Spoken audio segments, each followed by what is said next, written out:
अवधूत चिंतन श्री गुरुदेव दत्त।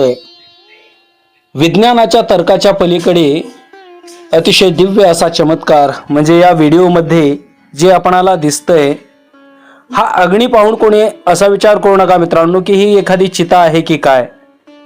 तर या अग्नीमध्ये लालबुंद होईपर्यंत लोखंडाच्या सळया तापवल्या जातात आणि त्या सळया दत्तप्रभूंच्या भक्तीमध्ये लीन झालेल्या भक्तांच्या द्वारा स्वतःच्या हातांनी त्या उचलल्या जातात, हातांनी त्या ओढल्या जातात। विज्ञान तर म्हणतं माणसाचं शरीर काही अंशापर्यंतच उष्णता सहन करू शकतं, पण इथे विज्ञानालाही आव्हान देणारा चमत्कार म्हणजे दत्तप्रभूंच्या भक्तांची ही सुंदर अशी घटना जी आपण या व्हिडिओच्या द्वारा पाहणार आहोत।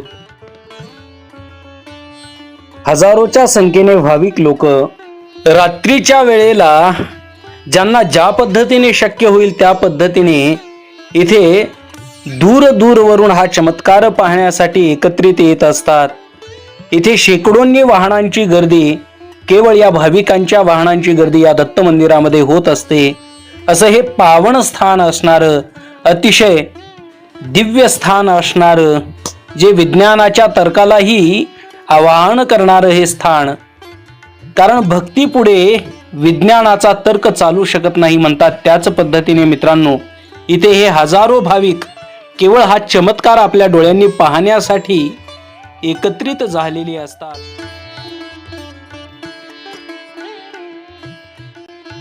असं हे दिव्य अलौकिक चमत्कारिक स्थान, या स्थानाचं नाव आहे मित्रांनो श्री दत्तधाम मंदिर, जुने केदारपूर, काटेजवळगा, तालुका निलंगा, जिल्हा लातूर।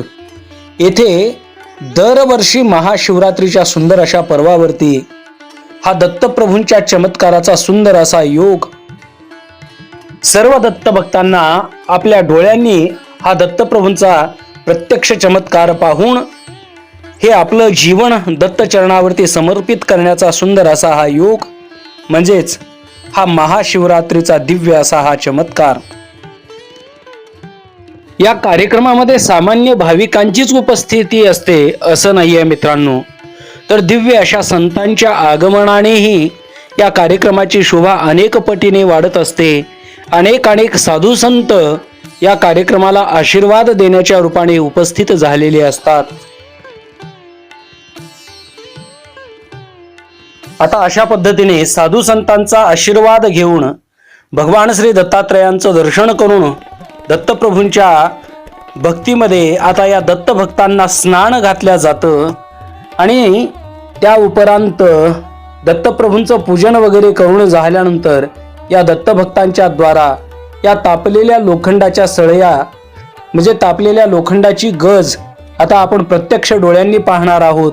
ते कशा पद्धतीने आपल्या हातामध्ये धारण करतात, कशा पद्धतीने त्या लालबुंद सळया आता हाताने ओढणार आहेत ते आपण प्रत्यक्षच पाहूयात।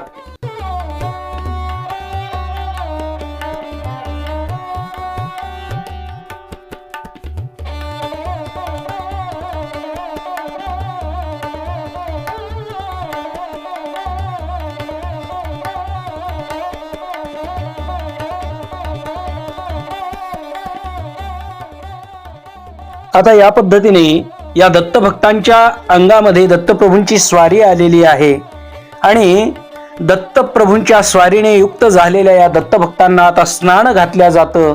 त्यानंतर यज्ञातील भस्म या दत्तभक्तांच्या शरीरावरती त्याचं लेपन केलं जातं आणि तदनंतर दत्तप्रभूंचं पूजन करून ती तापलेली सळई किंवा गज, लालबुंद झालेला तो गज या दत्तभक्तांच्या द्वारा हाताने ओढल्या जातोय।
अवधूत चिंतन श्री गुरुदेव दत्त. तर दत्तभक्तांनो, हा दत्तप्रभूंचा प्रत्यक्ष चमत्कार आम्ही आमच्या डोळ्यांनी पाहिला. या चमत्काराचं दृश्य पाहून आपणही त्या दत्तप्रभूंच्या चरणावरती आपल्या हृदयाचा भाव समर्पित करत असताना श्री गुरुदेव दत्त. व्हिडिओ आवडलेला असेल मित्रांनो तर चॅनलला सबस्क्राईब करून घंटीचे बटन दाबून व्हिडिओला हाईप करायला विसरू नका.